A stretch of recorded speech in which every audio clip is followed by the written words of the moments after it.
నేను అంటాను, ఏ ఇంట్లో అయితే దేవుని వాక్యం ఉంటుందో ఆ ఇంట్లో గొడవలు రావు. గొడవలు ఎలాగుంటుందో తెలుసా? ఉదయం కొట్టేసుకుంటారు, సాయంత్రం మాట్లాడేసుకుంటారు. ఏ ఇంట్లో వాక్యం ఉండదో ఆ ఇల్లు ఎప్పుడు రోడ్డు మీద ఉంటుంది. సామాన్లు ఇంట్లో ఉంటాయి. వాక్యం ఉన్న ఇంట్లో గొడవలు అవుతాయండి, అక్కడే సమాధానం కూడా దొరికేస్తుందండి. వాక్యం లేని ఇంట్లో గొడవలు అవుతాయండి, ఎప్పటికీ సమాధానం దొరకదు. మీ ఇంట్లో వాక్యం ఉందా? గోడ మీద కాదు, మీ హృదయాల్లో వాక్యం ఉందా? మీ ఇంటి వారందరూ వాక్యం మీద కట్టుబడ్డారా?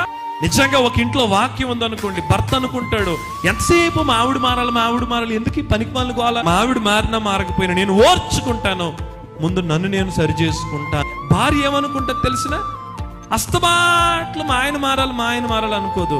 పోన్లే, మా ఆయన దేవుడు మార్చుకుంటాడు, నేను ఓర్చుకుంటాను, నేనే మారతానులే అనుకుంటా. ఏ ఇంట్లో వాక్యం ఉంటుందో ఆ ఇల్లు తమ తప్పులను ఏం చేస్తారు తెలుసా? సరిచేసు.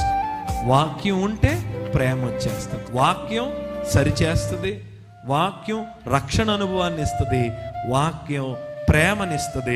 వాక్యం ఉంటే ఆనందం. హల్లెలూయా.